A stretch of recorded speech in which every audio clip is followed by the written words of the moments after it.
in some areas with the formula, but hopefully we have announced a review, Mr. Chair, and that review is going to be led by Bill Hogg, who most people in this House know, and for the honourable members' information, he was the former Deputy Minister of Finance and a very well respected Nova Scotian. So the timeline, he is pretty well just about started that project. This, by the way, was an agreement that the government had made with school boards that indeed we would review the funding formula on a regular basis. We expect to have his review and recommendations back in November, and hopefully that will be in time for us, and I expect there will be some changes recommended, there's no question about that, to address allocation and to put a transitional program in place. So this is a scheduled review, and I look forward to Mr. Hogg's report. The honourable member for Kings West. As a follow-up question here, we know that transportation and property service are two of the areas of funding that certainly there is a great discrepancy amongst the boards.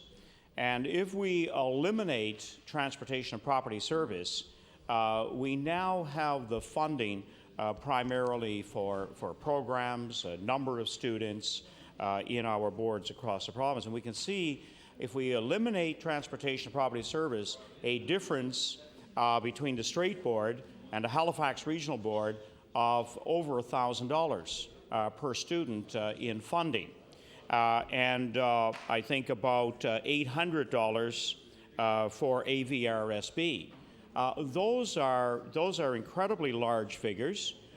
We had Dr. Gunn from AVRSB talk about being short about $35 million since amalgamation started, and we know that each year they are short. They are talking about this year needing a 4% increase just to maintain, and we know that by now, of course, about 2.5% is the increase that the board is receiving. I'm wondering if the minister in the short term would be willing to address any shortfalls of the Halifax Regional School Board and AVRSB come September, and simply they are in dire straits. The Honourable Minister of Education. Mr. Speaker, or Mr. Chairman, the funding formula is very complex, and indeed it was simply you could look at equity by removing transportation. I'm sure there would have been significant adjustments made. There is a lot more to it, school size and a whole variety. And the honourable member knows that, the enrollments, school sizes, class sizes, and geography play a certain degree. But I think the honourable member asked if we would pick up shortfalls for the Halifax School Board and for the Annapolis Valley School Board, but he forgot to mention the Chignecto Central School Board and the Cape Breton Victoria District School Board and the PSAP and all of the other school boards, Mr. Speaker. I'm not so sure whether that was a real question or, well, perhaps it was, and it just doesn't seem to me to be how you could pick out two boards and say they got a problem, you're going to fix them, and ignore the others. The honourable member for Kings West.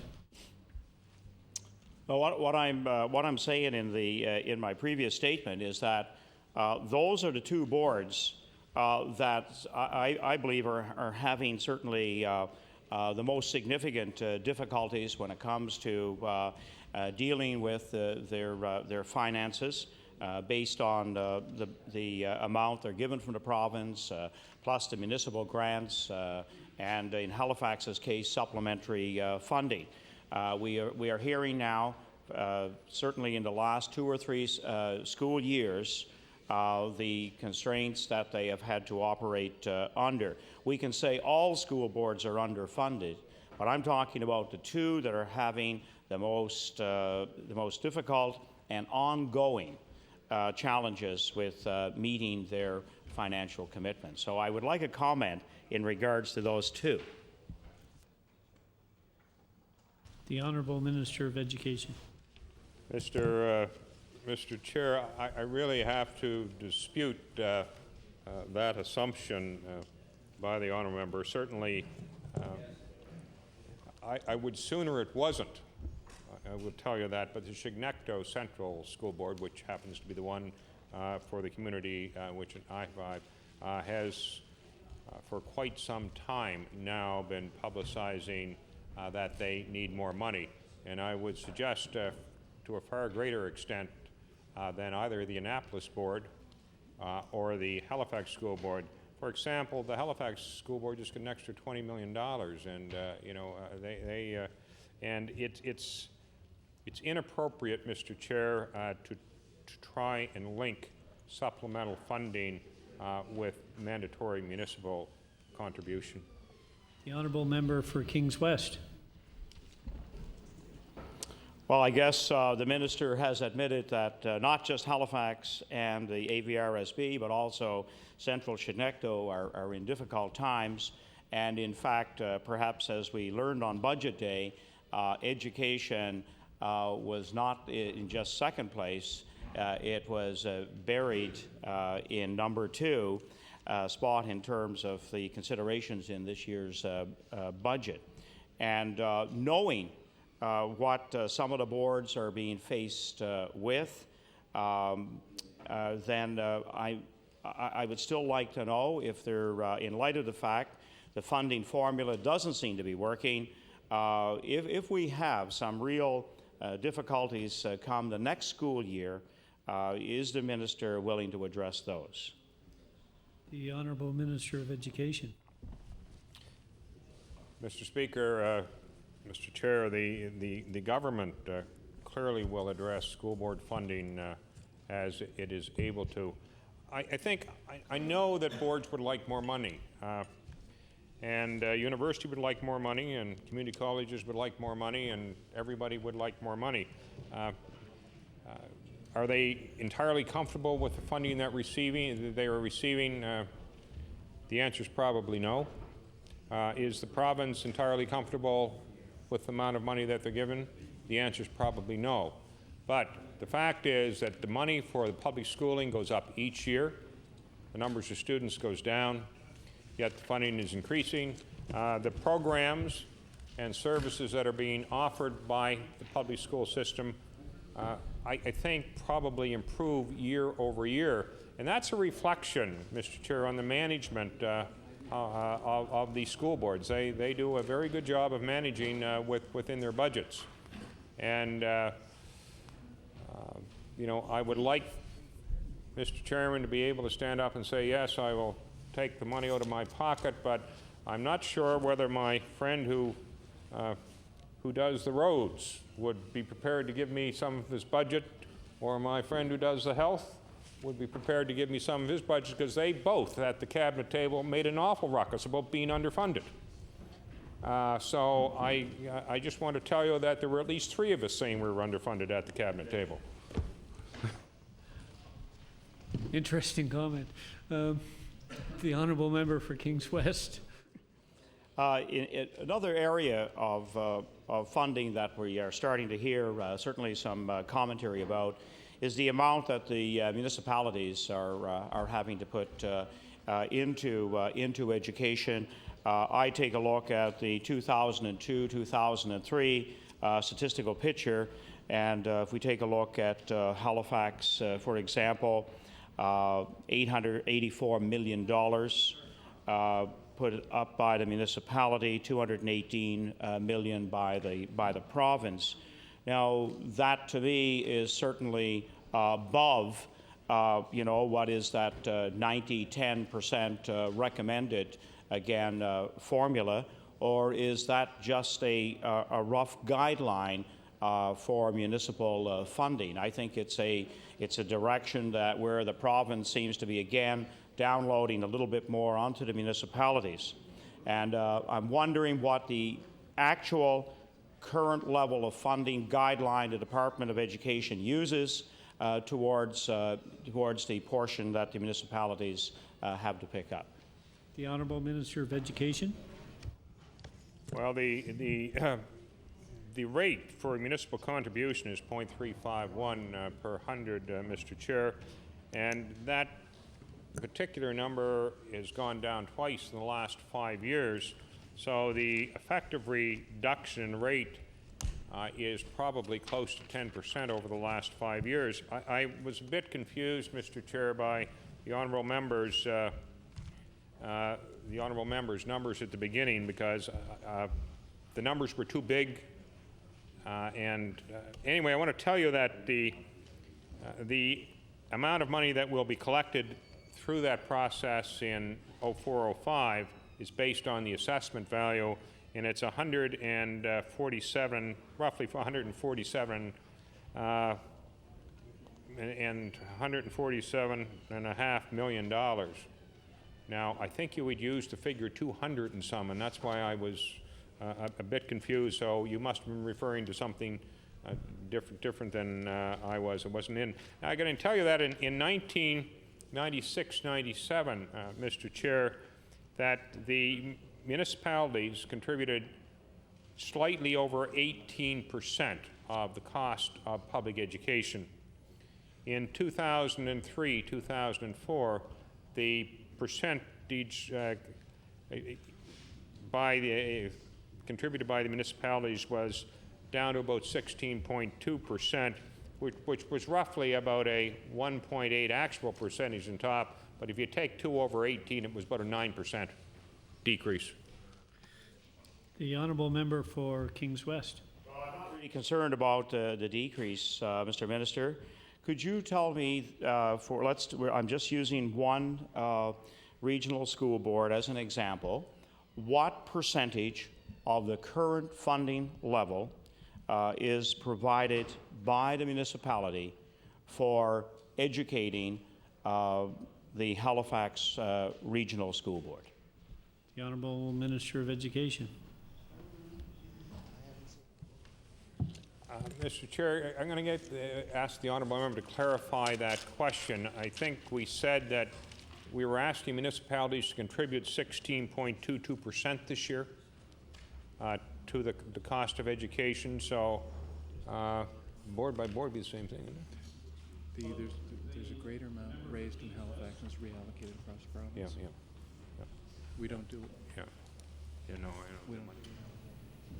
I was basing my information on 2002-2003, where the municipal grants for Halifax Regional School Board were $84 million, province contributing $218 million, Government of Canada $2 million, and other revenues just as rough figures, for a total of $310 million for education. So what I'm getting at here is the percentage, therefore, to me, is much higher than what the guideline seems to be that is used for funding by municipalities.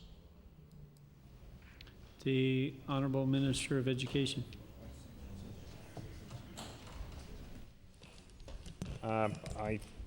Thank you, Chairman. I think the honourable member was referring to the Halifax School Board budget, not just to the municipal contribution. But what happens is that the budget is set, and the money that's collected in the areas flows to the school boards, and then it's topped up by the provincial government. And I think if you understand, and let's take the municipality of Halifax, where their assessment went up, I think, by $180 million or something like that, the increase in assessment over last year. Well, you have to understand that most municipalities in this province don't have an assessment of $180 million, let alone an increase in it. So, but the money that does flow in assessment, that's the mandatory municipal contribution rate, and then that is used for education. The Honourable Member for Kings West. Thank you, Mr. Minister. The other area in terms of budgets generally, I know we can get caught up in specifics, but I know one of the real big concerns that school boards have had for the past number of years is the timing of when they do get their budgets. I know that this year the minister at a meeting at Avonview promised the school board, AVRSB, that they would get their budgetary figures in January. We know that they were already using monies for the 2004-2005 school year when they actually received the dollar figure that they would have. Planning and certainly in regards to staffing, I know the number of extra hours that went in just in this past week because of that delay. I'm simply wondering why this process can't be, become more efficient and expedited in the best interest of all in the systems. The Honourable Minister of Education. Mr. Chair, the honourable member raises a good point, but I can tell you the process may have its flaws, but this government, whether it's in health or in anything else, it's tied into the provincial budget process, and this government did make a commitment, I think, and has been able to keep it to get the budget together in the spring. I can remember times when governments, for one reason or another, were not able to really get budgets together to fall, and that didn't work very well. But our department does have regular communication with all of the school boards. We're able to help them with forecasting in preparation with budgets. The Department of Service Nova Scotia Municipal Affairs does too, and the assessment, as you know, the assessment rates are not, the rate is, but the value of the assessment is not totally finalized yet because there are properties under appeal and things like this. But the process is filled with a lot of consultation among representatives from the department and school board representatives. I can say that probably the process works better now because we have better sources of information, better predictability, and better ways to analyze situations as well as to make money flow than it has in the past. This is not to say in any way, Mr. Chair, that we don't continue to try and improve what we do in Halifax in cooperation with our school board partners, but we have come a long ways. The Honourable Member for Kings West.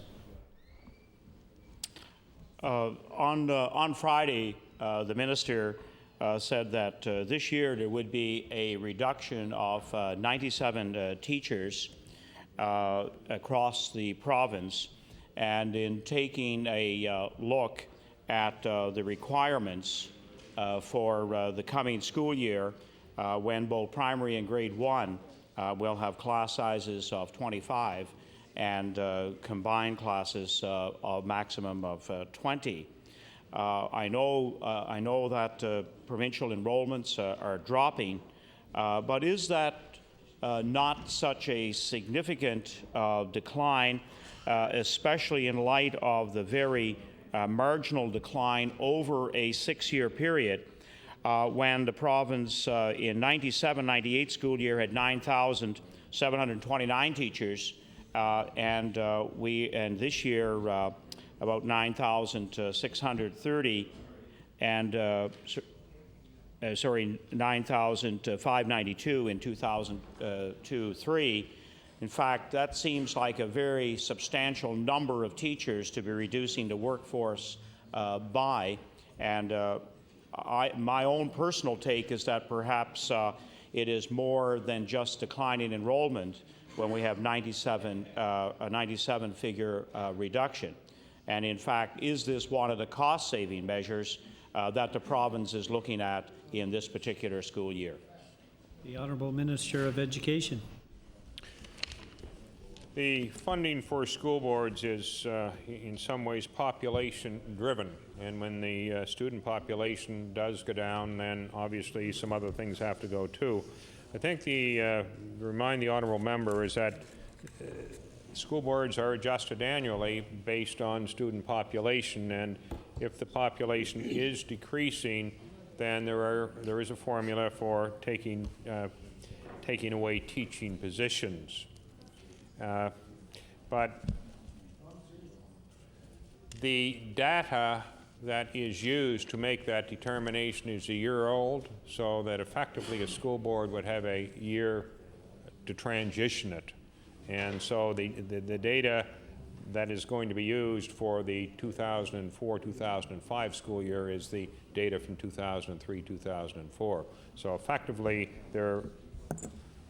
in most boards would have fewer students in that year, and that smaller number is not the one that's used to determine teaching positions. The honourable member for Kings West. Looking at the projected enrollment for the next school year, we will be down by 3,000 teachers, 3,000 students. 3,000 teachers would really cause a problem.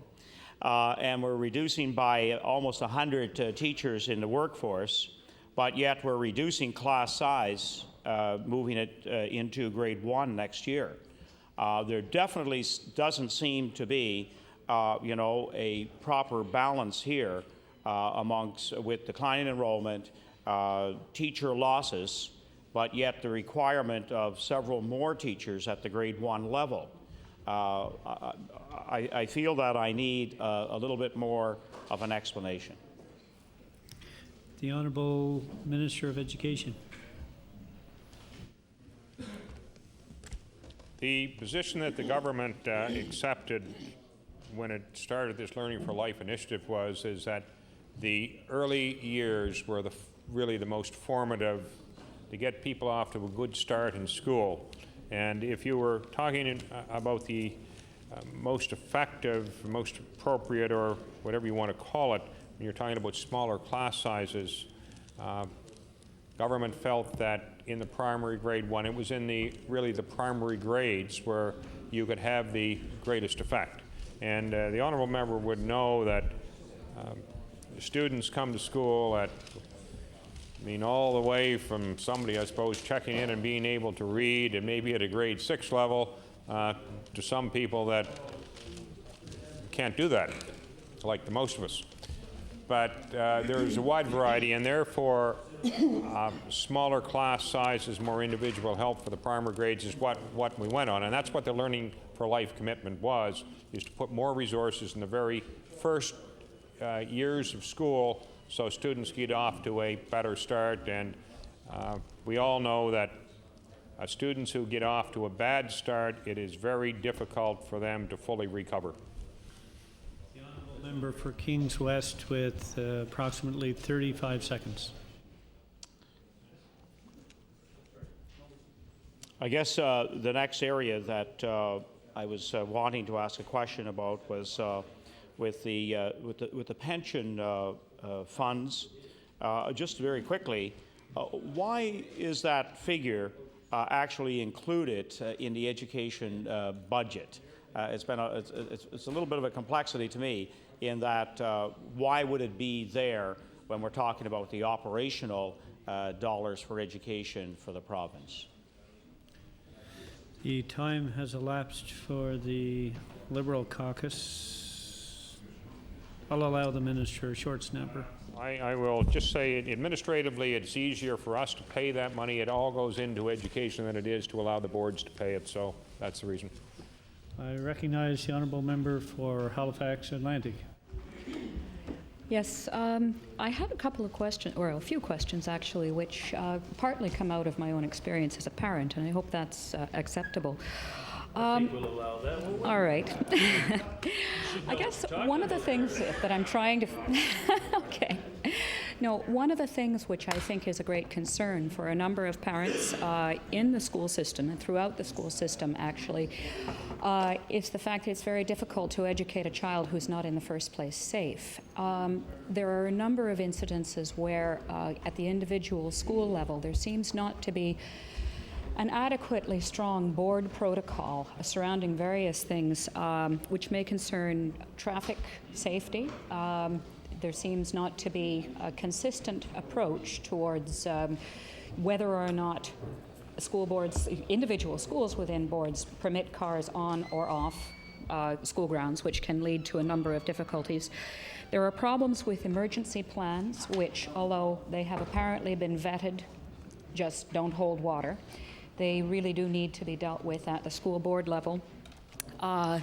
There are, in fact, schools, or I'm aware of at least one school, which the children are under the age of 7 years old. They're by definition pre-literate, most of the children there, and there is no telephone in the building and no school secretary. And I'm wondering what is, at the provincial level, the policy, what are the policies surrounding the dictates on safety concerns for the boards to be addressing at the board level? The Honourable Minister of Education.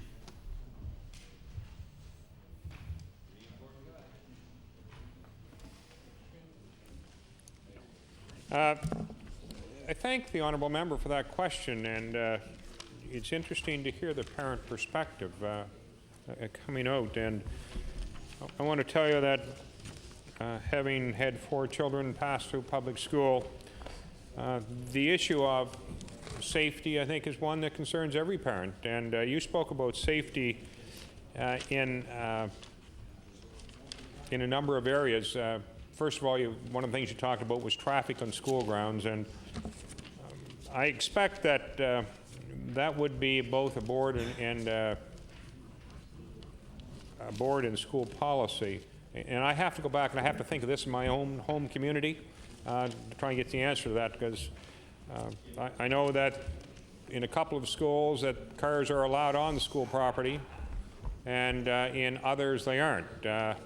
However, I can think of the one area where there's sort of a drop-off area in the yard, and some of the older elementary schools, like the ones I have in Truro, they don't have sufficient room to put, so children are dropped off in the street. But we're sort of fortunate there, because in the older communities where you had literally town schools or community schools, then quite often the schools were not built on the main streets. They were built on another street, although there are, 2 of the elementary schools in Truro were on the old number 2 highway, and very attractive. And I can indeed remember one of the great scares I ever got in my life was I ran across that street. I saw one car coming, and I didn't see the second one, and that car ran over my raincoat when I was about 5 years old. And I still can remember that. And I want to tell you, I'm very careful about crossing the streets right now, but some people would say that's, anyway. But, it's an interesting thing. It's a very good question.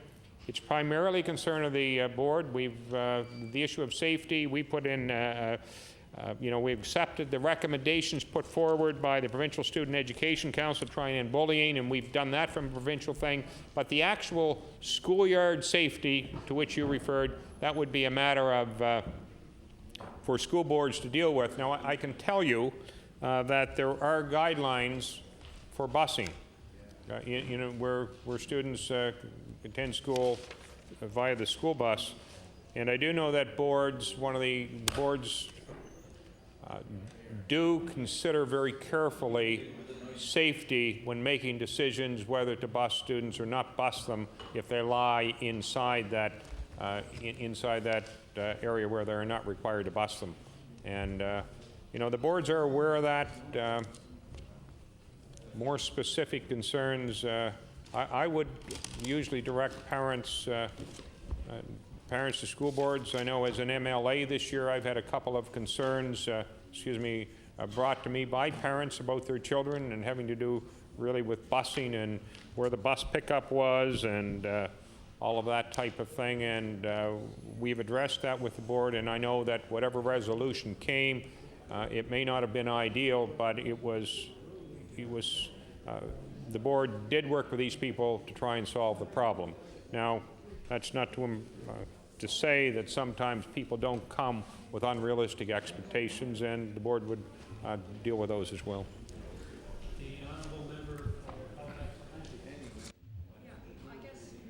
So there, at the moment, are not provincial policies concerning these various issues. I mean, they do concern not only traffic, which may be on or off school grounds, but they do also concern, as I said, communications, the existence or non-existence of a telephone.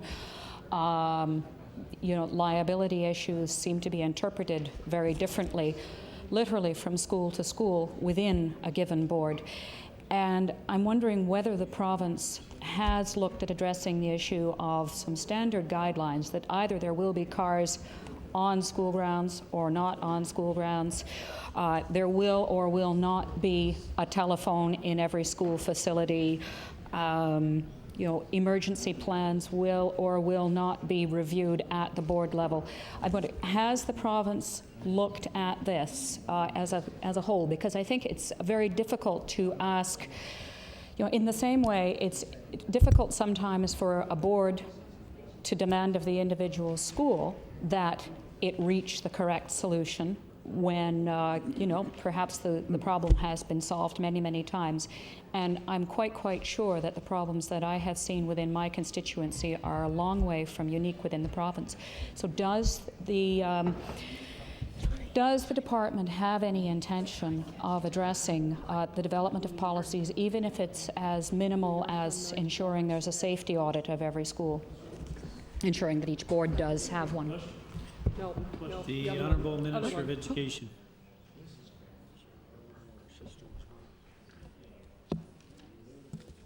Thank you, Mr. Chairman.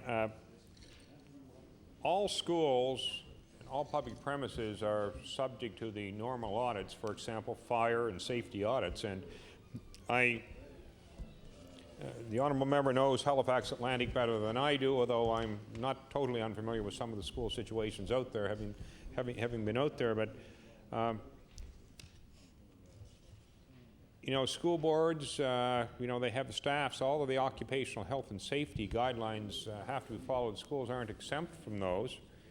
As far as I know, I'll defer to my colleagues. Have we ever done anything about a provincial car on school? I'm not aware of that, but if somebody, if the School Boards Association, or the Home and School Association or something like that, if that was a major concern, I know in my constituency, I think it would be dealt with the School Advisory Council, perhaps through the board. I think it would probably be more effective to be dealt locally than a provincial responsibility. But we have had a couple of provincial things. I said, the bullying program had provincial guidelines. We also, the School Code of Conduct is a provincial guideline, but really many of those frontline operational things we feel are best handled by the respective boards. And I think now with the mandatory school advisory councils in all schools, that issues like that will be perhaps more effectively analyzed and probably a little bit more quickly resolved. The Honourable Member for Halifax Atlantic. Okay, thank you. I hope that is in fact turning out to be the case. I think it's a more widespread problem than Halifax Atlantic, and I would suggest that perhaps the Department of Education could consider setting the parameters for those investigations per school board. Order, please. Order. The Honourable Member for Halifax Atlantic has the floor. Maybe others could consider some vocal hibernation. It's all right. I have another question, actually, which surrounds the use of cumulative cards. Is there a provincial policy concerning disclosure of those and student and parent access to cumulative files? And is there also any kind of protocol for the what shall I say, the archiving of those things during a certain active period. I know, as you said, it's very difficult for a student who's gotten off to a bad start to improve. But I would suggest that over the course of 13 years, perhaps many do. And I'm wondering if there is, in fact, a provincial level policy saying that cumulative cards are retired from active service and require special dispensation to be accessed in future, and also what kind of policy surrounds student and parent access to those files. The Honourable Minister of Education. There is a committee made up of school board officials and Department of Education officials that has to do with records management. I haven't heard the term cume card for quite a while, and about the actual access guidelines, what they are, if there are provincial guidelines, I'm going to have to take that question under advisement and respond to you. The Honourable Member for Halifax Atlantic. Thank you very much. Takes care of pretty well. Just another question, actually. I'm not able to tell from the library funding. I know that you have, in fact, upped library funding, and I would certainly applaud that. What portion of that is, in fact, dedicated to ensuring the library is staffed? I mean, I would say that there are a number of learning centers and so on which really consist of not much more than providing a quiet sanctuary for children who are having more difficulty in which to do their work. And that's a function that used to be fulfilled by the school library. Is there a dedicated portion of this funding to library staffing, and is there any commitment at the provincial level that each school will have a staff librarian at any point during the next 10, 15, 20, 25 years? The Honourable Minister of Education. The money was allocated was for regional libraries, and my understanding is that there is a formula for the distribution of that money. There was a library formula review committee or something that brought in a report last year which recommended significant enhancements to the funding for libraries, and I'm really pleased, and I thank you for your endorsement of government's decision to make more money available to public libraries. And you know, I think that's pretty important because it's really the single agency in society that does cater to everybody. So when you give money to libraries, you're giving money to everybody. And that was bookmobiles, yes, yeah, of that thing. For school libraries, that's an operational funding. That would be a school board matter. It was raised the other day whether there would be full-time school librarians. I think it may be a desirable thing, but I can't foresee in the real future. You find that I mentioned last week that I was in Red Cliff Middle School a week ago today, actually, which is a middle school just outside of the village of Bible Hill, physically located in the constituency of my good friend, the member from Colchester North, although it does draw students from south, the north, as well as from Truro Bible Hill. And if you were to go in that school and had seen what that group of teachers and parents and administrators had done for Literacy Week and go into those classrooms, I think that the issue of whether you have a formal teacher librarian would be diminished at the elementary school. The Honourable Member for Halifax Atlantic. Okay. So I would understand from that then that there is no provincial plan for ensuring that school libraries are staffed, and if volunteers are available, then that's great, and if not? The Honourable Minister of Education. Mr. Chair, we address all aspects of school funding, review it regularly, and I want to tell you that the issue the Honourable Member is addressing does come up.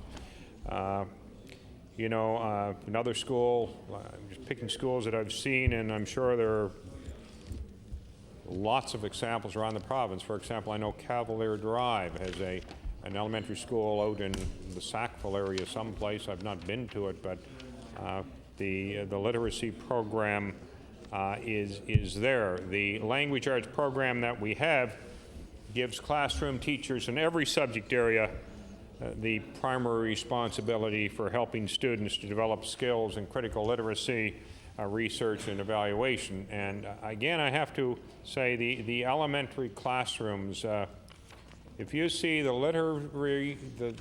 literacy resources that are in your typical elementary classroom these days, I mean, elementary classrooms are filled with books today, and some of the roles that I had earlier used to take me into a lot of those classrooms, and you know, you could see the progressive emphasis on literacy. Really, people would get quite a treat. The honourable member for Halifax Atlantic. Thank you very much. I guess the only other question that I would have is, and I'm hoping that you can tell me a little bit more, Minister, about the federal program for enhancing the number of French-speaking graduates of schools at the provincial level. What is the status of the federal-provincial agreement there? The honourable Minister of Education. We have a number of those protocols, Mr. Chairman, and they are reviewed annually, and indeed I think I just signed off. I signed off on some of them. Order, please. Order, please. Whoever has a cell phone would be kind enough to turn it off. Mr. Chairman, I sincerely apologize for that. I Don't presume that staff are calling down with some information. Yeah, they're calling down with information is what it was, and not only that did it ring.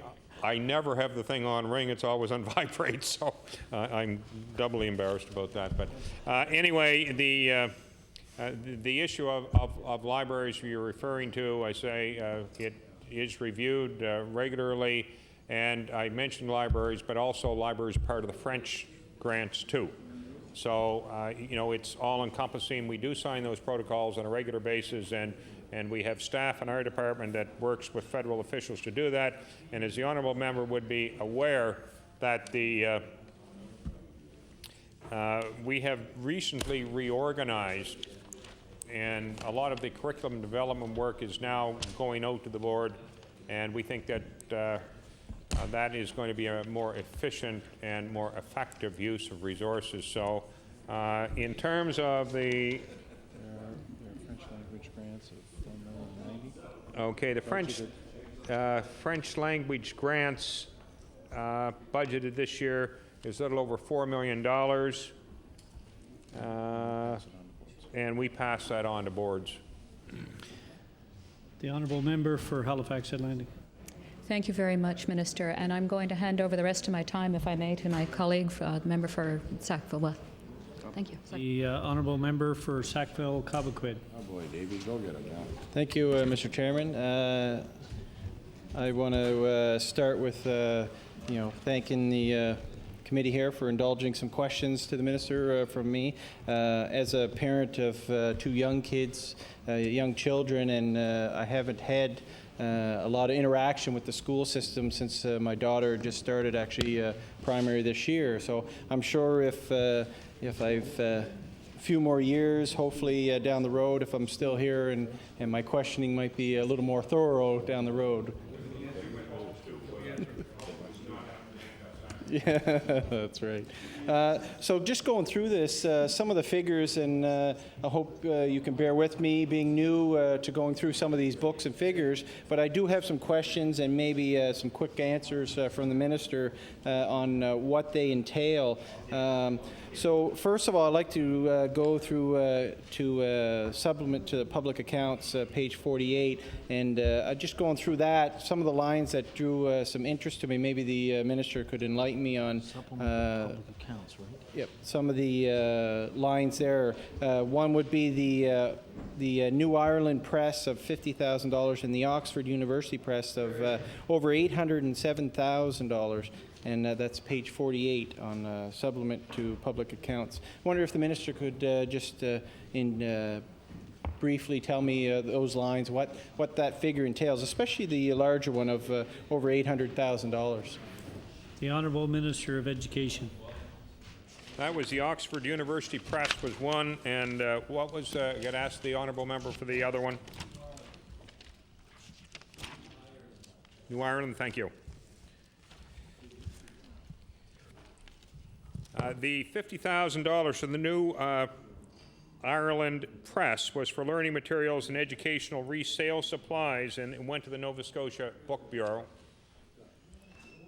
And for the Oxford University Press of $808,000 was learning materials, educational research supplies, and subscriptions, various divisions. Now, learning materials would include textbooks primarily. The honourable member for Sackville-Cobequid. That would, I would sure, that'd probably be a large number of textbooks for $807,000. I'll continue with the same book, page 46. One of the concerns that has been brought up to me by a lot of the younger residents in my community is tuition and the cost of going to school and continuing their education. And a big part of this is the cost and where do they come up with the money for this.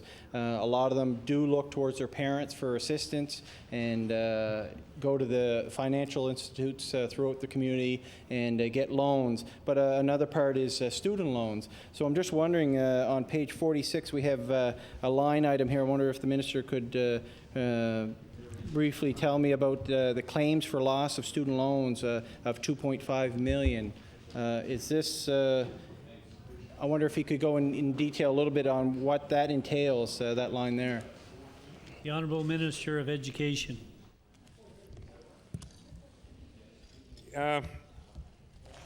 What happened, Mr. Chairman, was that the Nova Scotia government guaranteed Nova Scotia student loans that for the Royal Bank. In other words, we were the guarantor of those loans. What has happened is that the loans have gone into default, and therefore we as a guarantor have to pay the bank, and we put them out for collection. The Honourable Member for Sackville-Cobequid. Thank you, Mr. Chairman. Trying to learn as much as I can about this whole process, I was looking back to years previous, trying to find this line, and I was unable to find this line, claims for loss of student loans. So is this, was it under some other heading before, or is this the first year that we claimed it under this title? The Honourable Minister of Education. Mr. Chairman, it was the first year that was claimed here. When the arrangement was first made, the government paid a 10% risk premium, and the process was changed so that the government became the guarantor. The Honourable Member for Sackville-Cobequid. Thank you, Mr. Chairman. So I just want to change books for a minute, so I'll be under supplementary or details 6.11, and what drew my attention here was under the school capital amortization, and especially under the figures or under the line with buses, and looking at last year's estimates of 4.1, or the forecast for the 2003-2004 is 2.6. So this year it seems like there's been a cut of about 1.5 million, or a cut of from 4.1 million to about 3.1 million. So I wonder if you could just explain or what pertains to this buses and that line and the reason for the reduction of almost $1 million on that line. The Honourable Minister of Education.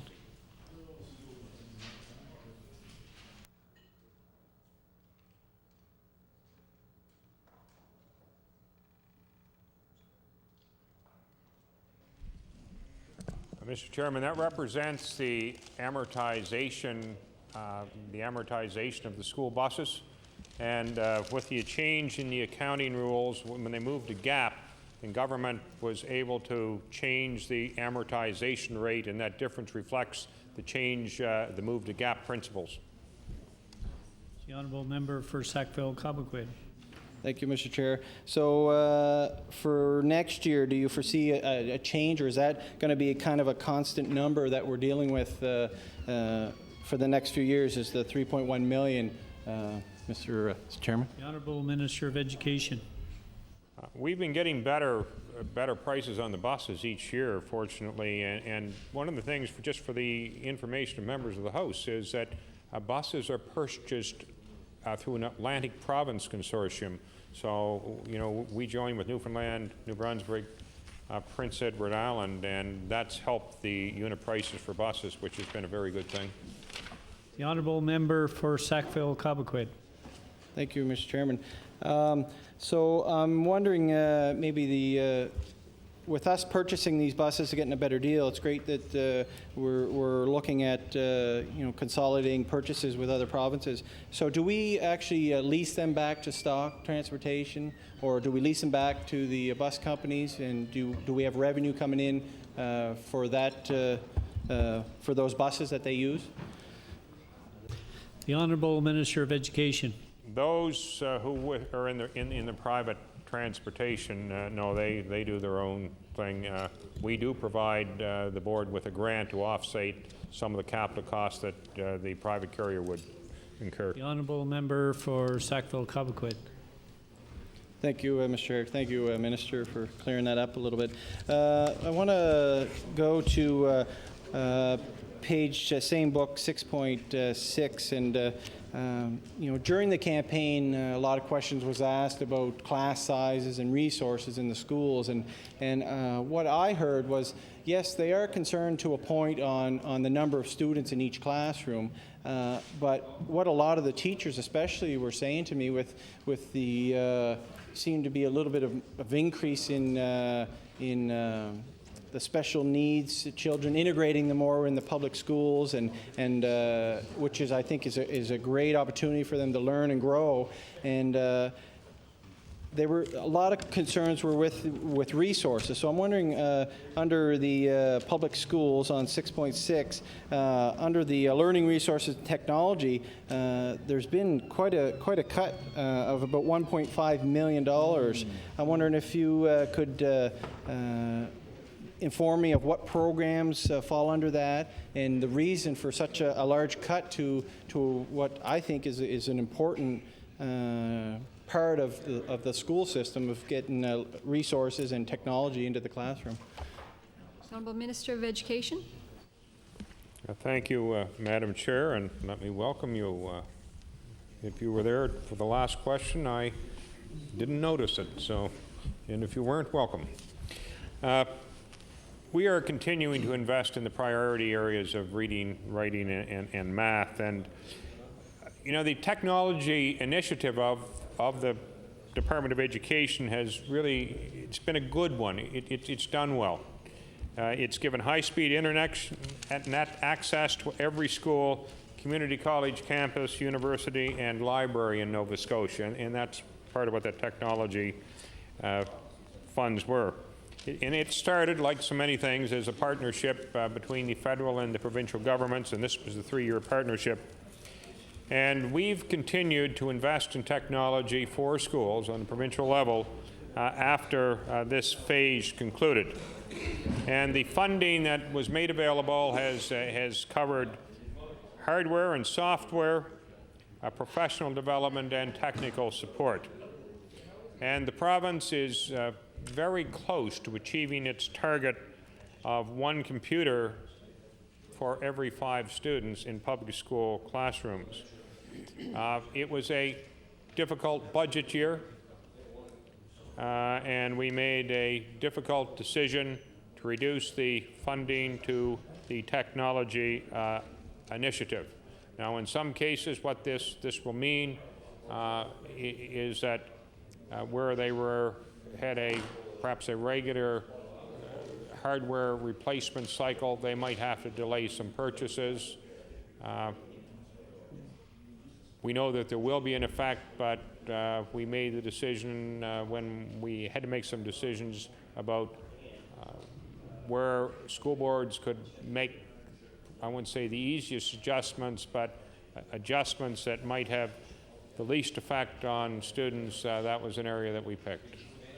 Honourable member from Sackville-Cobequid. Thank you, Madam Chair. Like the minister said, it's a good program and it's working. And you know, since becoming involved with this occupation, I've realized the need for technology, the need for computers, but one of the things that I know that the special education programs or the students that are integrated into the school system really rely on these technology and the resources, especially computers and technology like that. But I also know that you know, the ambition to have one computer in every classroom is great, but within a couple of years, those computers are outdated, and the need to replace these computers, I'm sure the computers we have in there now from years ago are probably at the point where they need replacing. So to have such a large cut, how do you think that's going to affect the outcome of the computer systems, if we want to talk about computers in the classrooms, and for our students to get the best education, especially from the technology point, especially with a lot of the jobs that are out there now need to be need to have a great technology background. The Honourable Minister of Education.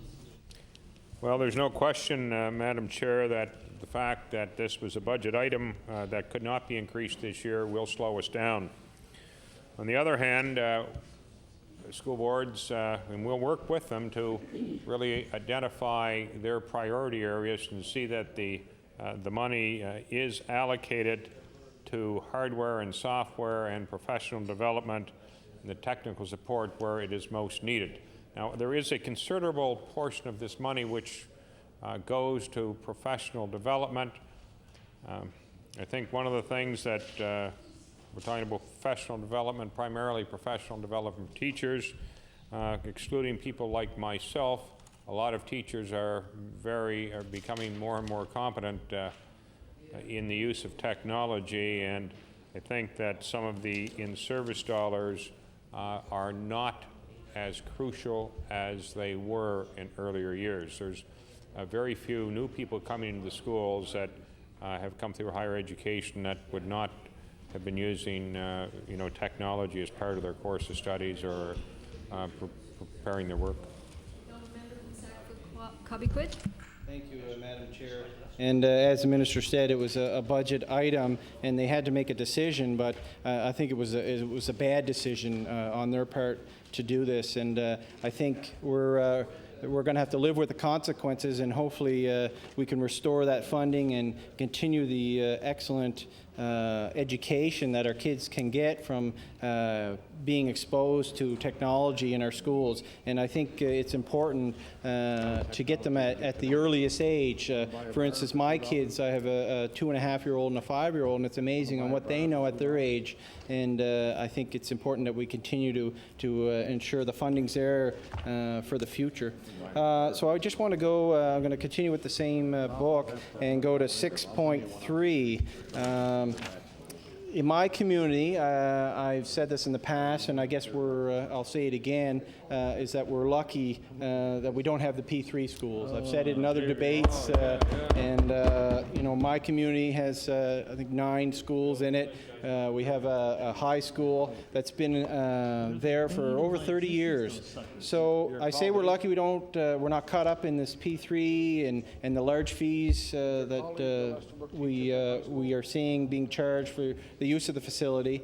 And I know it wasn't the minister's government that brought those in, it was the third party.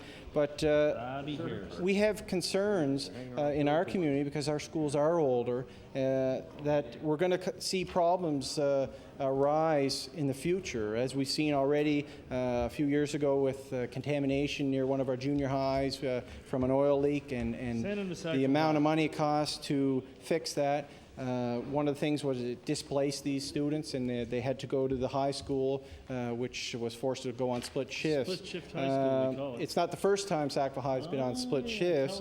When I was going through high school. My first 2 years were on split shifts before Millwood High was built.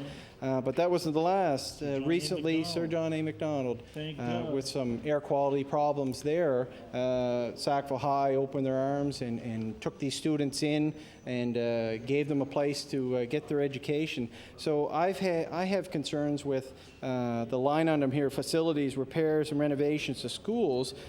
We see here that there's quite a bit of a cut here, and my concern is what happens if something happens in my schools, in my communities. What was the reason for such a decrease in this facility section on the budget?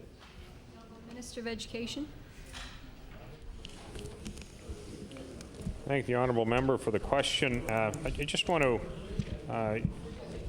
he began with a statement about P3 schools and access for community groups and so on, and I just want to clarify,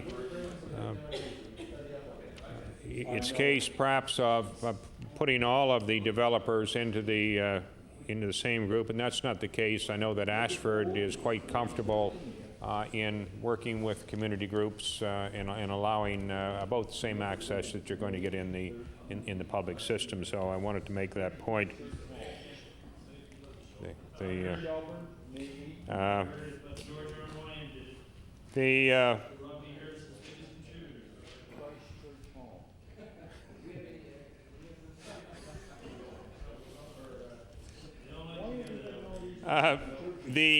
The issue of Sackville High, and I just want to tell the honourable member that the government did give Sackville High, I think it was a grant of $250,000, which was a supplemental grant over and above the regular budget to deal with the problem that they had there, and I think that was a good thing. Clearly, it was another one of those in the budget process. We were looking to see how we could most effectively use the dollars that we had, and the decision was to reduce that, and hopefully, Madam Chair, that will not prove to be something that we cannot live with. The honourable member from Sackville-Cobequid. Thank you, Madam Chair, and I wish that we needed a floor 15 years ago when I was there, and it's a great floor, but during the hurricane, after the floor was in place, during the hurricane, we did have damage to the roof, and a lot of our community groups used the gym and had to seek other spots to do their functions. One of them was the Cobequid Christmas, which is a great fundraiser for Cobequid Centre, and we thought the repairs would be done in a timely manner, and they were forced to go elsewhere. My concern is, has the government left the potential for further repairs to maybe not be done in the next couple of years? And do you feel that there's sufficient funding in case there's another WAN, or in case there's another contamination of, say, oil or air quality? If that happens right now with a cut of over $2 million, I mean that's a lot of money. Do you think you can absorb another WAN? The Honourable Minister of Education. Well, there are a number of things in that question, Madam Chair. I think the additions and alterations are, it's just fair to point out that it's only one part of the property services budget. Natural disasters are a problem, and I guess I could say as we coped with them this year, hopefully we'll never have to cope with them again, but if they come, then we will deal with them.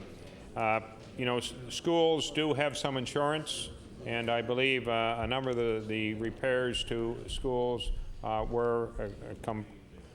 they were able to put in insurance claims and get some help on that.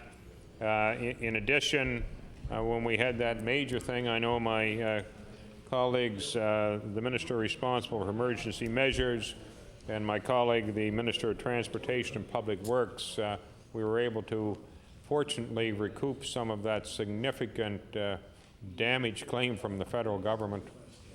The Honourable member from Never have to do that again. The Honourable member from Sackville-Cobequid. I would have to agree with you, Minister, and we might not agree on a lot of things, but definitely I don't think any of us want to go through that. But I think government is playing a type of Russian roulette with cuts like $2 million to the facility funding. The potential, we've seen it year after year with different areas in the province, and I think it was the wrong way to go about it, especially with the aging schools, especially my community, but they're all over the province. So I just want to end with that. I'm going to share the rest of my time with my colleague from Halifax-Shabukto. Member from Halifax-Shabukto. Well, thank you. Minister, I noticed that a number of my colleagues and a number of the other members have asked you to add and subtract and multiply and divide in their focus on various line items. Adding and subtracting and multiplying and dividing is, of course, arithmetic. Arithmetic, along with geometry and calculus and combinatorics, make up a discipline known as mathematics. So it's mathematics that I'd like to focus on just at the beginning. I'm sure that the Minister saw and no doubt enjoyed the column in today's Daily News that focused on the problem of the recent math exam for high school students in Nova Scotia. Now, I want to point out to the Minister that I have some direct family knowledge of this issue. My son, who is in grade 11 at St. Pat's High School, is enrolled in the advanced math course, the grade 12 advanced math course, although he's only in grade 11. And I want to point out that he wrote this exam that has been so controversial. And I want to put on record with the Minister and with everyone else who might be within hearing distance that he got a grade of 95. Now his grade was the highest grade in his high school in St. Pat's. Now I want to mention this primarily because, of course, I'm extremely proud of the boy, and I want not to miss any opportunity to say that in public. So that's the first reason I mention it. But there's another reason I mention it. I mention it because I want the Minister to know that when I'm raising this issue, I'm not raising it because my son, who is at that level, suffered a problem. He didn't suffer a problem, and therefore, when I raise this, this is not an instance of special pleading. My son happens to be particularly adept at mathematics. He's adept at a lot of things, but that's one of his definite strengths. So I want the Minister to understand that there is a big constituency out there of students and their parents who are concerned about this math exam. They're concerned, and I think on quite legitimate grounds, that peculiar things occurred. I know the Minister is familiar with this in detail, but I'm just going to remind him that the problem seems to be that at least a good portion of what was on that exam in many of the schools seems not to have been covered in the curriculum beforehand. And it seems as well that the instructions to the teachers that apparently allowed them some leeway to omit some of the questions from the exam if they felt they hadn't been covered in the curriculum also limited the teachers as to the extent to which they can do that. The result is that we find what I think can only be characterized as extraordinarily large numbers of students who came out of that exam feeling that it had been amazingly difficult. In the end, when they received their results, they found that their instinct at the time of the exam was confirmed. So we find province-wide that there are a large number of students who are in the position of having what clearly are abnormally low grades in their mathematics, when these are the very students who are looking to their high school transcripts to form a basis for their applications to university and perhaps for scholarships. And let's remember that many of these students are students who are in the academic stream and who will be among the brightest of the students. It was therefore an extra disappointment to them that they encountered this set of circumstances. I've had letters from students in high school who have written this exam and who have found themselves in this squeeze, and I have to tell you, Minister, they're extremely disappointed with how this matter has been handled out of the Department of Education. They regard that as the locus of responsibility for this problem. They think that the department, and I think correctly, the department is responsible for setting the exams and for deciding how it is that they're going to administer the grading afterwards. So the students have not failed to point the finger at the department. I have to say that I join them in their disappointment in how this matter has been dealt with by the department. Minister, I'm sure it has not escaped your attention what a complete rout there was of members of your party in Metro in last summer's provincial election. I have to tell you that no small part of that had to do with the widespread perception in Metro that your government has not done enough for education. Indeed, your predecessor in the portfolio, the former member for Halifax Citadel, probably lost her seat in part because of that. And I think that you would want to think long and hard about instances like this one in looking towards the next election. I heard you say in response to a question not so long ago that one of the most frightening experiences you'd ever had was with respect to some traffic when you were around 5 or 6. I suggest that one of the most frightening experiences you might next encounter is going to be the next provincial election unless you and your party pay a lot more attention to the needs of education at all levels. The example that I started out with today, this question of the math exam, is only one part of that, but their responsibility for delivering a high-quality education system is one that is taken extremely seriously in my constituency, and I think in all the constituencies in the area that I know best, which is in the metro area. Education is valued here. Indeed, the Voluntary Planning Task Force told your government that in 1999-2000, that this is a fundamental value of Nova Scotians. We see it as the way forward in terms of turning around the economy here. Indeed, we see it as the only way forward. So that will bear political consequences for you. Now, I don't have a question about the high school math exam, unless it is, what, if anything, are you prepared to do about it? But I want to turn next to another aspect of what I think is a problematic encounter that students and parents and their families have had with the education system in Metro, and that is the French immersion experience. Now, again, during your predecessor's time, there was a serious problem with the École Beaufort situation. In the last year or so, in your time, there has been a serious problem with French immersion at the high school level. Again, I'm talking about the metro area.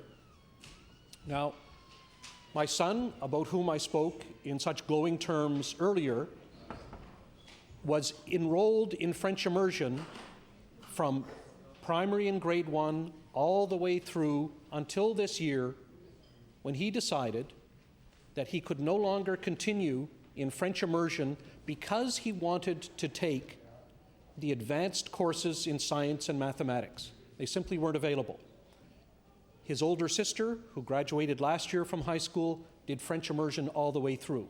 My family is a family, along with many families in Metro, who value French immersion. We see it as extremely important. We see it as developing flexibility. We see it as reaching out to another part of the Canadian community. We see it as an acknowledgement of the multilingual reality of the world. We look to it to be a tough course and challenging for our students. We have respect for it. But, Minister, there's been very little to indicate that your department reciprocates the feelings that the parents have in this area who want to see French immersion emerge as a vibrant, as a dynamic, as an integral part of the programs that are offered in the school system. Now, I know that not all of the problem is in your department. Many of the parents have had terrible experiences dealing with the Halifax Regional School Board over French immersion. The degree of frustration over this has been enormous. And what I'm hoping is that you and the staff in your department will try to do your best to lean upon the Halifax Regional School Board and other school boards if they're not doing what it is that they ought to do with respect to French immersion. It took us enormous efforts. It took families enormous efforts to get your predecessor in the portfolio to move, to engage with the school board over the École Beaufort issue.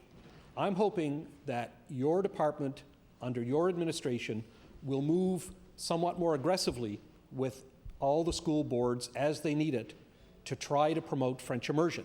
And I'll just explain to you, if I may, what the particular current problem is with respect to high school French immersion in Metro.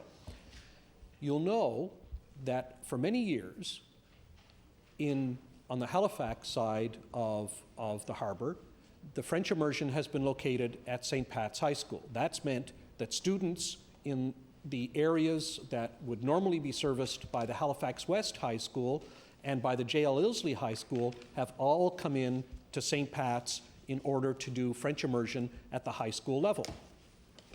Now, one of the advantages of that has been that the program has been of a sufficient size in terms of the students and therefore of the teachers that it attracts, that it was able to offer a decent array of courses. Now, what the school board has decided it's going to do is it's going to take that grouping of students and divide them into their 3 high school families, thereby reducing the size of the students. And the reduction, although technically only a reduction at St. Pat's, the product is that there are now 3 groups of students at the high school level doing French immersion, and they're all tiny. Each of the student groupings is too small to support really an adequate range, a varied range, a good range of courses that will continue to attract the students. So you get situations where students are simply dropping out of French immersion when they get to the high school level, or they drop out after grade 10. Now that is not beneficial. The whole idea is that students should study their French all the way through. They should be in French immersion all the way through, and yet this is counterproductive. It's understandable that with a brand new high school out at Halifax West, that there might be some reason for putting students out there. And indeed, that perhaps makes sense. But if the program were to be split in 2 at this point, that might be acceptable. To split it in 3 was the mistake. Splitting it in 3 crossed a line. Splitting it in 3 ended up creating a situation which was really untenable. So the case has been put in detail to the school board by the parents time and again. Canadian Parents for French have been involved. The local grouping has been involved. There has been an attempt to try to attract the attention of the school board that's been extremely frustrating. Now, you know that they define French immersion as something they call a program. And because it's a program, they feel they can move it around from school to school. The most dramatic terminology I heard for how the French immersion students are treated came from a parent who spoke during the École Beaufort fiasco, who said that her children had been treated like stocking stuffers by the school board.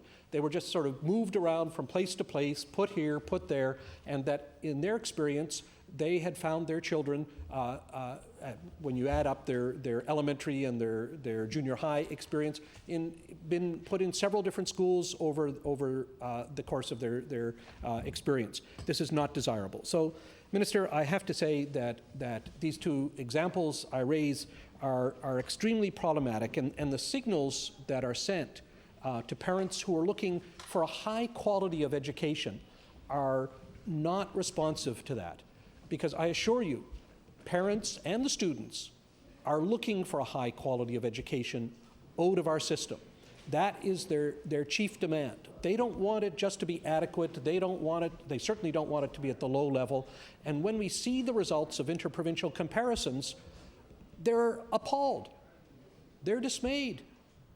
They look at it and they can only reach the conclusion that they're not getting, in exchange for their taxes, with or without a 10% cut, they're not getting, in exchange for their taxes, what they're paying for. And so we get a flight of students to private schools for those who can afford it. We get students who are simply, and families who drop out of the more intense programs like French immersion because they're discouraged.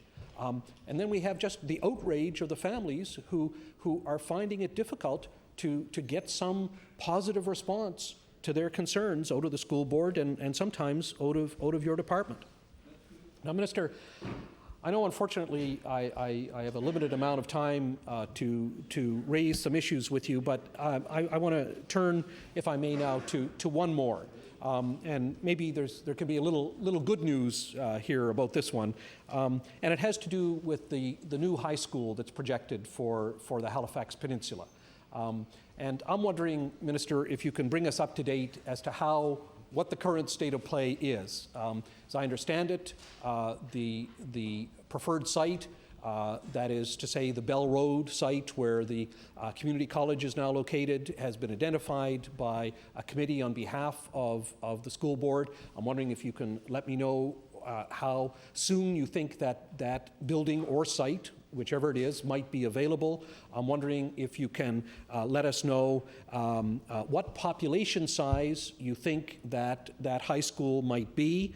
I'm wondering if you can tell us anything about any plans that there might be to make that a high school that has attractions about it. And I'm concerned, for example, about the size of the facilities like the gymnasium and the auditorium. I'm concerned about the details of this, and I assure you the parents who are watching from the peninsula are concerned about all these items as well. No one is opposed to the merging of the two high schools. This is a very good idea. I have to tell you, I have heard not a word in opposition, however dedicated families were to the predecessor high schools on the Halifax Peninsula, QEH and St. Pat's. Minister, I've heard not a word in criticism of the merger. What people are concerned about is that the new building be one that will serve the needs of the high school community on the peninsula well. Minister, I wonder if you can comment. Thank you. The Honourable Minister of Education. Well, I thank the honourable member for those observations, but I do think I must stick up for we who come from rural Nova Scotia. In his beginning, when he got into combinatorics, which happens to be the subject my son is studying, you talked about education being important in the city of Halifax, and you talked about things. But I want to tell you, Madam Chair, that education is important in my constituency of Truro Bible Hill. I think it's important in the Hants West, and I think it's important down in Queens County, and I think it's probably important in Kings County too.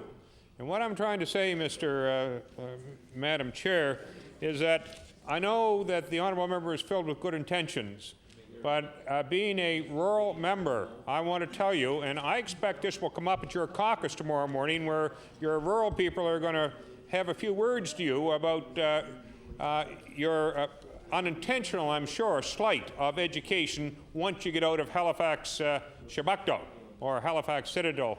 I want to tell you that there is no community. I mean, you have to go back in history, as this honourable member would know, is that where did Dalhousie come from? It came from a gentleman from Pictou County. As the honourable member from Pictou West would be delighted to bring you in some information to Mr. McCullough. So just remember where you came from is what I'm saying. Now, let's get to the point of the Halifax new school, Peninsula High School. As the honourable member would know, and by the way, I just want to make this observation in for what's worth category. I'm really pleased to hear you say that there is no opposition to putting St. Pat's and QEH together, because I was on a school survey team here some number of years ago, and we were going to put that in the report, and there were people who were trying to figure out how we were going to get out of town if we wrote that. So that is a major shift, and it is a good thing, by the way. The school will have a critical mass to serve the needs of those students. The preferred site has been given down there on the Bell Road where the community college is. The issue with that site is it has to be assessed to make sure that well, first of all, I suppose such things as contamination, and we really don't have a whole lot of subsidence in Halifax, but you do know that that has been an issue in other parts. Indeed, your colleague from New Waterford and who represents New Waterford Dominion has run into that. So that site has been in place. Now, I want to tell you that it will be built to current design standards, and for areas of the province that have been fortunate enough to have new schools, there are such things as community enhancements. And, you know, I'm quite candid, I expect that the facility that the people who are served by this new school will be, the facility they want will exceed the standards being provided by the department, and they will probably do the same thing that other communities have done right around the province, including the community from the good member from Pictou East and from Hants and from wherever these new schools, certainly the member from Colchester, Musquodoboit Valley, and your colleague from Pictou West, and all of these areas where there have been new schools, that the community gets together and say, we know the standard is this, but we're quite prepared to cooperate and to financially participate to change the design so that we can get what we think best meets our needs. So I'm pretty confident that'll help and happen in your area as well. The honourable member from Preston. Thank you very much. I just had a couple of brief questions, and I'm going to share my time with my colleagues here momentarily. I was talking about the funding the other day for student funding in the different areas, and I wonder if the minister had received any additional information on that the other day since I asked you the question. As you recall, there appears to be a discrepancy in funding in the Halifax Regional Municipality because of supplementary funding, less funding.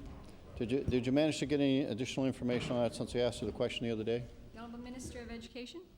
Thank you, Madam Chair, and I apologize if I didn't make myself clear. There is absolutely no relationship between supplemental funding and the way boards are funded by formula.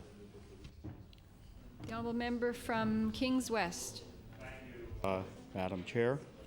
I just want to go back for a moment. We were talking about the pension funding and so on, and I had asked at the end there in terms of it being in the education budget, and I understand the comment that was made, but certainly, you know, I feel that when you have 5% of the education budget taken up with pension dollars, and it helps top the 1 billion mark for funding in the province, I guess I'd like to see it elsewhere, and I'd like to see the budget directly, I guess, towards education. That being said, I do want to just ask the minister what the current state is of the unfunded liability portion, and really the health and state of the teachers' pension fund in the province. The Honourable Minister of Education.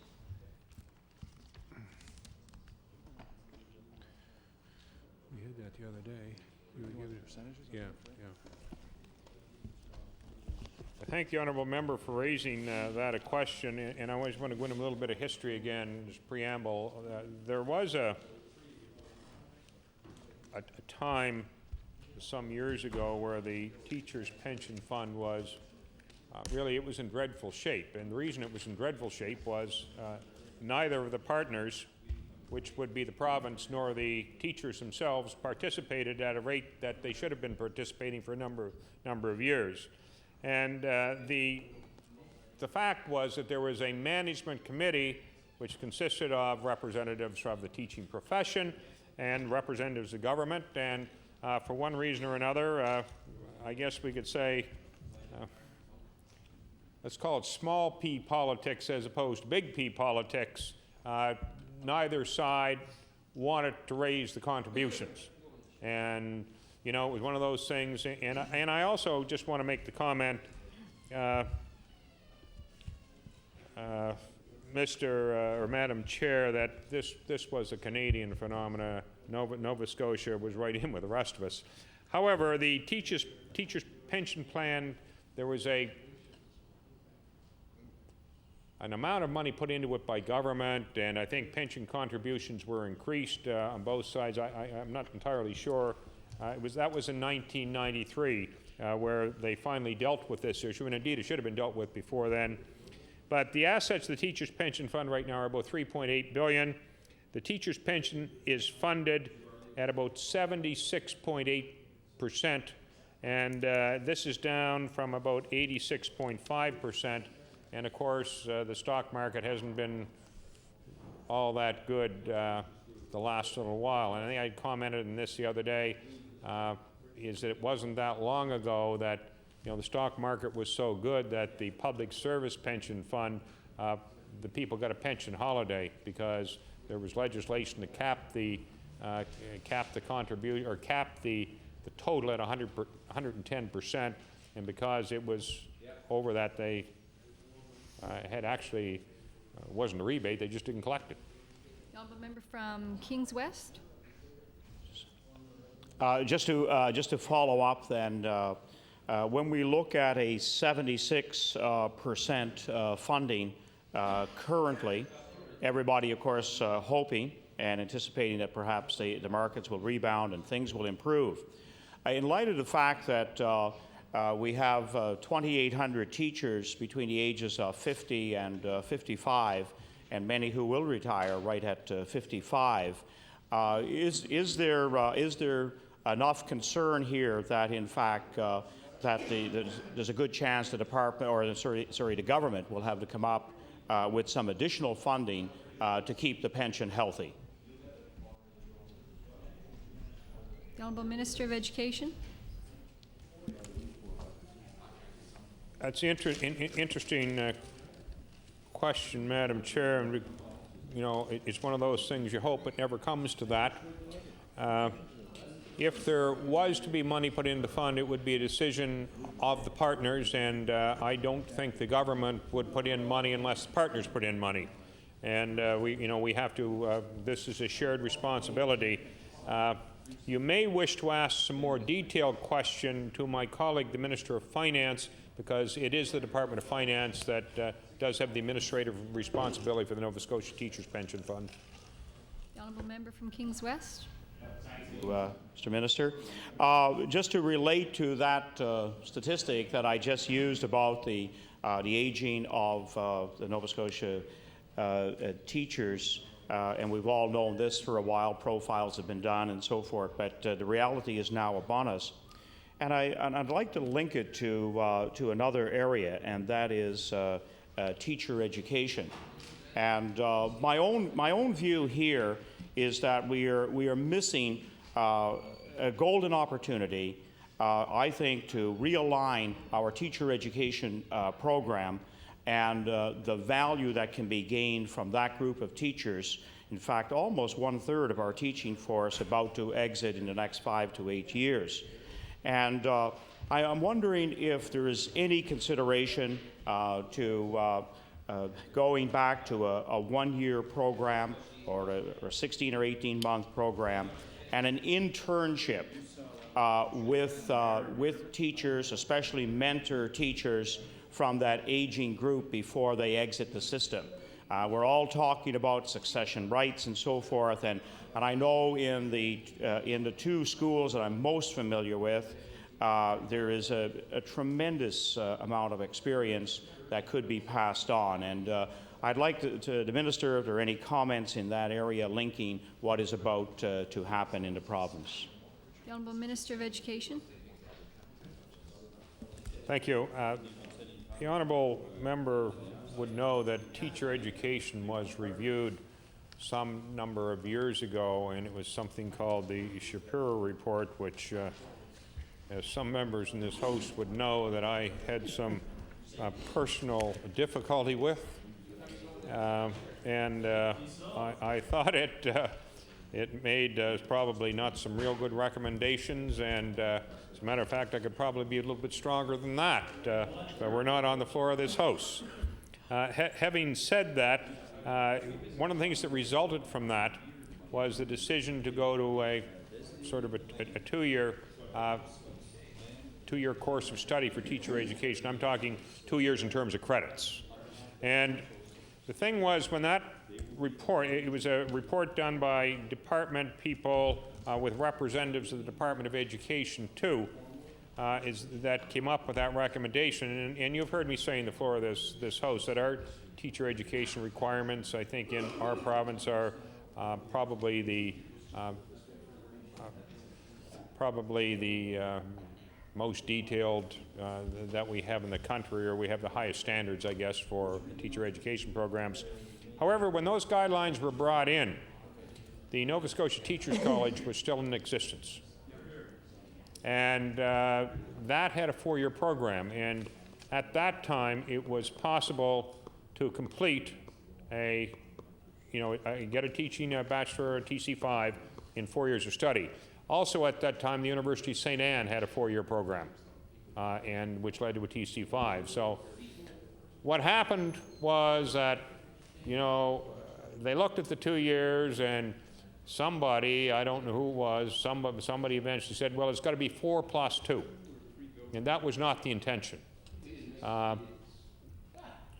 Because I don't think those recommendations would ever have been made if there was not that other option. You see, there was still the opportunity there for 4 years. But, things got away, and I could put some fingers on governments. It wasn't this one, but it was another one.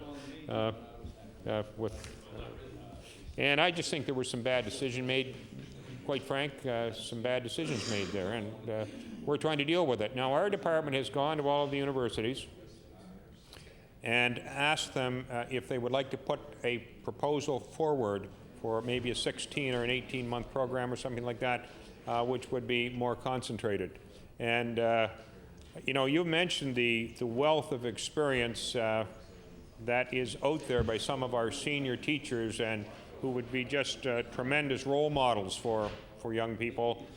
And I know in the teacher training programs, I don't think they call them internships now, but whatever they call them, there is the opportunity to, they're very fortunate. There are just some superior people out there for them to interact with. And but in terms, another proposal that had been made some number of years ago was that you would go 1 year and then you would actually do like the medical type internship. You would then spend a year in the school, 1 year of study, and then go on out for a year and do that. And I don't know, I haven't heard of that model being brought to the forefront recently. It is still out there. If somebody wishes to propose it, then certainly. I commented in here the other day that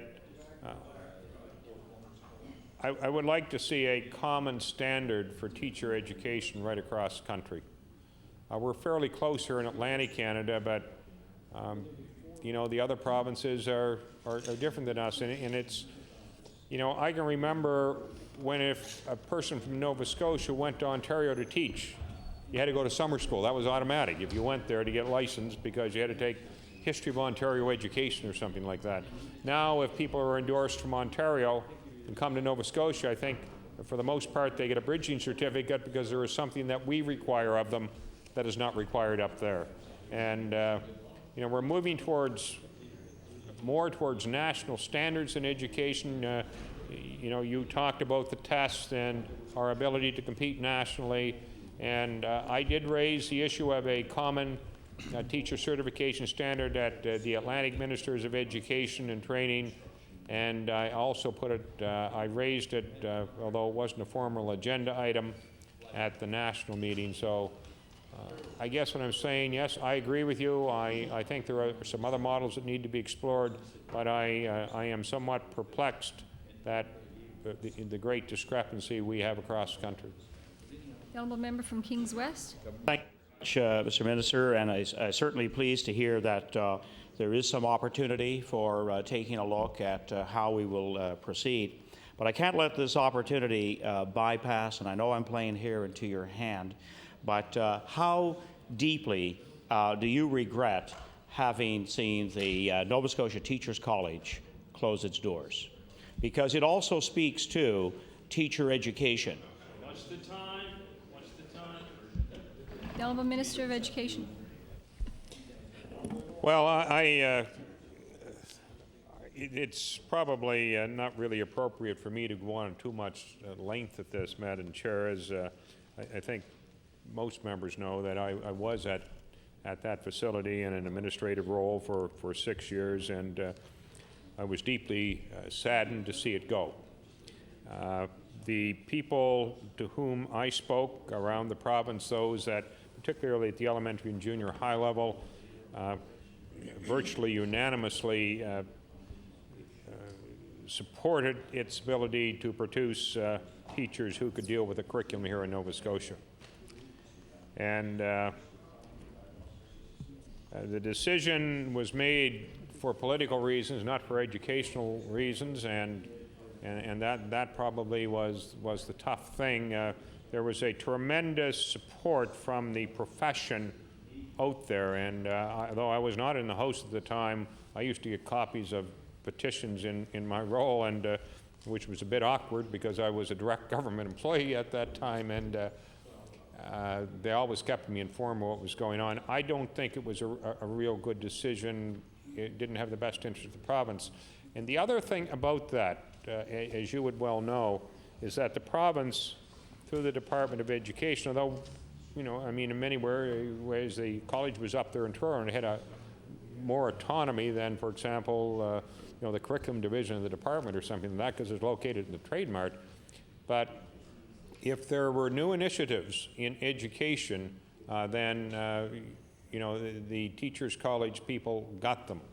And you can probably remember back, you're old enough to remember that, we really didn't have a bureaucracy in the Department of Education. When I was going to elementary school, it was the teacher and, the school, and that's, I tend to think not only in education, but we sometimes tend to complicate things, and if we have good teachers, and then everything is going to turn out pretty well. Is that the curriculum development division of the Department of Education was in the old normal school. Joe McCarthy wrote the math books, and Cliff Dunphy wrote the geography books, and somebody else participated in a history book or something like that. And so that particular resource and the numbers of teachers that attended that campus for upgrading and for familiarization with new initiatives and for personal development was great, and that's what it was there for. And the colleague from Halifax, Shabukta, was talking about another matter, but was talking about the need to concentrate, and the people that are doing that job now, they're doing a good job, and they were in the business anyway, and we weren't really competitive. We were working together, but really, in terms of the elementary teachers, I can't comment a whole lot on now. You know, the things have changed since I was out of there, but I'm just, the Mount does elementary, and I'm told they do it very well. And St. FX does elementary, and I'm told they do it very well. And I know a little bit about St. FX, because I did spend 3 years down there. And the University of St. Anne does the French, their French program pretty well. And Acadia is more of a secondary program, and I'm told that they do it very well. But the issue of missing the Teachers College, I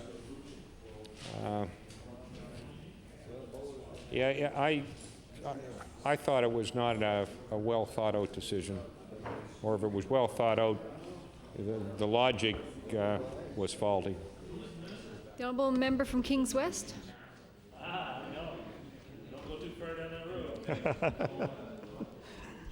I just wanted the minister to have that sort of on the record, because I believe generally a review of the length of teacher education, and I'm not about to take on any deficiencies in the current model of universities, but like the minister, I feel very, very strongly that the province is in a net deficiency in terms of teacher training as a result of the loss of that institution. And I certainly would like to see a review of the early years, the elementary years. Those are the key 5-6 years of a child's education, and I feel very, very strongly about a more intensive period of training in the classroom rather than the current university model that we do have. Just to move on to another area, as I take a look at some of the statistical profile of teachers, students, schools, and so on, one of the ones that I found a bit disturbing, especially in light of the difficulties on the front line, we take a look at the last 6 years in the province. Our student enrollment moved from 162,000 down to 150,000 students. Yet during that period of time, the full-time equivalent of administrators moved upward from 727 to 766. And I particularly have some very big difficulties with that. And I'm wondering if there is an explanation beyond what I can certainly come up with.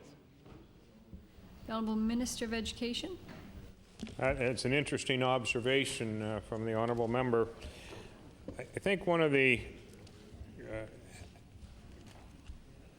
explanations for that is, and we'd have to really look into it, and that type of information is available because the department publishes in their annual report the numbers of people that are principals, vice principals, and supervisors as categorized.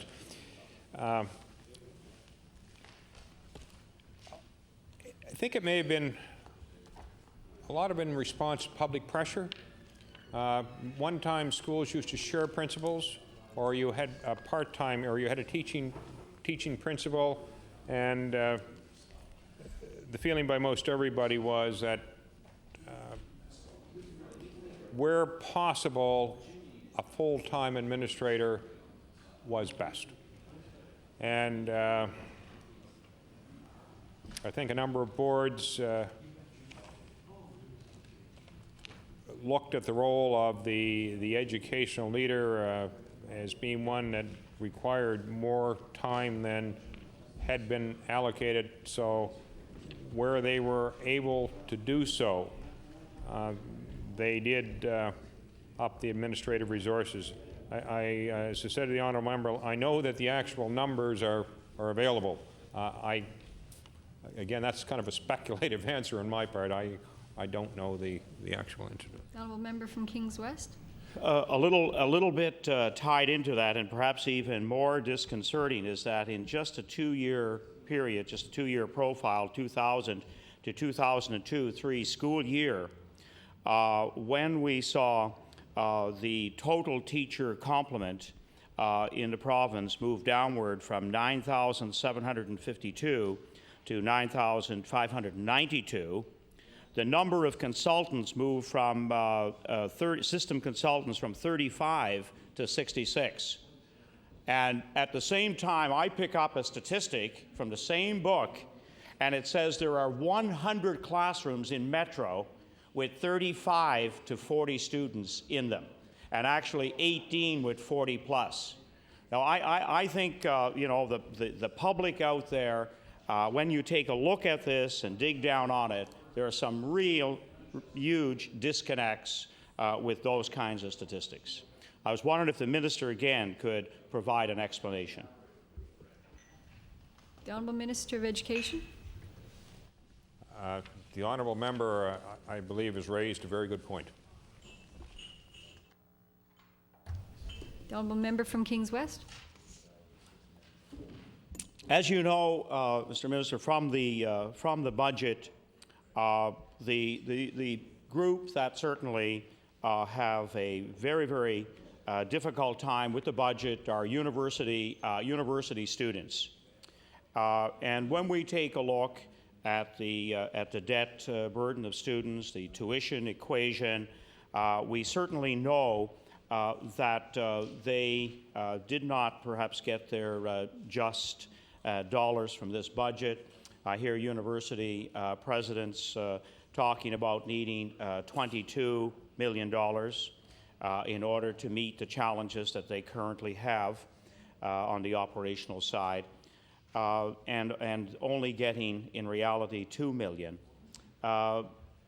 What kind of hope can you offer our university community as they move forward with exceptional challenges?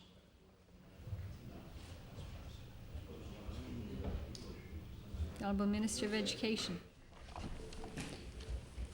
Thank the honourable member for that question. And there's the university community does have significant challenges, and the overall funding this year has gone up 1.5%, which is certainly not in keeping with the cost of doing business. We understand that. However, the major deficit that universities experienced happened around 1993. Anyway, I'm not going to get into the history of that, but our government has been consistently increasing the amount of money that's available for higher education, and you know, and I think too, the government has invested more heavily in the community college sector at this time, which, you know, again is higher education money. So that is the we're trying to, and indeed are sitting down and at the same table with the university people, trying to develop a memorandum of understanding to see that if we could guarantee them funding over a 3-year period, which would stabilize, you know, it certainly helps them in their planning and hopefully would bring an end to unpredictable tuition increases. Now, I don't think, you know, unless Santa Claus comes to town or something like that, that Nova Scotia is really in a position to talk about tuition freezes. You know, it hasn't worked in other areas. British Columbia had one, and when it came off, I think the tuition went up $1,000 or something like that in one fell swoop. Did they? Well, I can remember some great number of years ago when the province of Newfoundland and Labrador, it was then the province of Newfoundland, did away with university tuition altogether, and I believe that little enterprise lasted for 1 year. It didn't work for 1 year. You know, we keep trying to negotiate with the federal government. You know, their contribution really has not increased. You know, one time, and I think the honourable member, we used to get funding from higher education from the federal government, and the grade 12 year of public school counted as higher education, and the province used to be funded for grade 12. And, you know, all of those things have changed over the course of time, and I guess it would be really great for us if we could have grade 12 students once again recognized as higher education. I think some things, the honourable member has raised it in the earlier question about teacher education. The length of university programs seems to be increasing all the time, and you know, I remember when you used to be able to become a lawyer in about 5 years, and now I think it takes you 7. The only program I think that's gone backwards was the engineering school, and you know, teacher education has added a year. You know, the nurses have added years. Medicine has added years. You know, all of these things, as we become more specialized and I guess more competent in what we're assigned to do, it costs more money to do it. And universities are subject to cost pressures like they have. They also have a real problem with infrastructure, and one of the things that Premier Ham did at the Council of Atlantic Premiers was to talk with his colleagues about an infrastructure proposal to the federal government that would generate, I think it was in the term of $300 million, to put into infrastructure in higher education here in Atlantic Canada. So we continue to do those types of things. We're very fortunate that the university community in Nova Scotia understands, and they work as closely with us as they can. I mean, every once in a while, like, you know, good friends, good neighbors, and family, you have a disagreement about something, but by and large, we're going in the same direction, and they know that if we had more money, we would have given it to them. They understand that. You know, they froze tuitions in Ontario this year, and what did they do? They had to, because they did that, they had to do away with the commitments, many of the commitments they made to the public schools. And, you know, there's X numbers of dollars. It's a real juggling act, and, you know, if we, I don't know, maybe the offshore really come in for us or something like that, but, I mean, to be realistic, it doesn't matter what section of government or public service you're talking about, you know, we have to manage very, very carefully. Thank you. Order on a introduction. The honourable member from Cole Harbour Eastern Passage.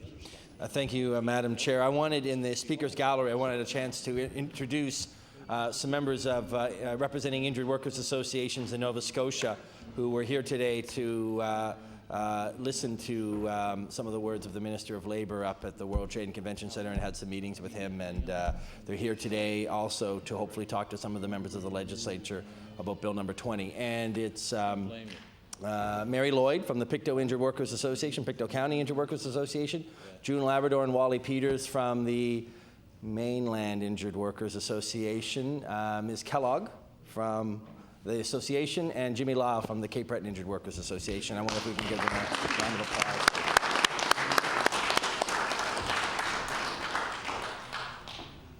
Thank you. We certainly welcome them, and I'm sure they'll have a good time listening to all the questions and answers. The honourable member from Kings West. Thank you, Madam Chair. Mr. Minister, just to continue on the education of the education of our teachers, one of the areas that I've certainly been hearing about, and I think is a growing concern in the province, is that in our 3 faculties of education, they are now just offering a couple of courses in special education, and the specialty of graduating as a special education teacher seems to have gone through a new phase here. And I wonder if, in fact, the need to put students in private schools and provide tuition agreements and so on and if there isn't a great connect with the fact that we have less people, we have lots of resource teachers, and they have different kinds of training and backgrounds, and not to take anything from them, but we seem to have less people who can deal with the real disabilities of our students in terms of a corrective and remedial process. And I'm wondering if that is also a concern to the department. The Honourable Minister of Education. The numbers of courses, I believe, I'm looking around for help on this one, but I think it may be 2 courses that every teacher has to take in a teacher education program called special education or whatever, some appropriate designation. I guess really you have to think of every teacher as a special education teacher these days, because with integration there would be very few teachers that don't have students with quite a variety of ability levels or in a classroom.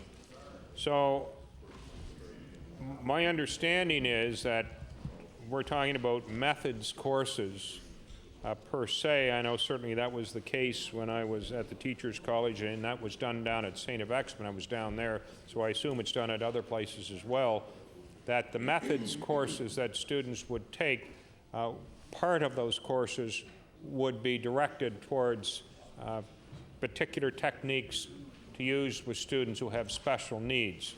Now, I think the honourable member may be saying that it may not be sufficient, and I assume that the individual faculties would be looking at that. And Acadia at one time had the, quote, the special education for the province, and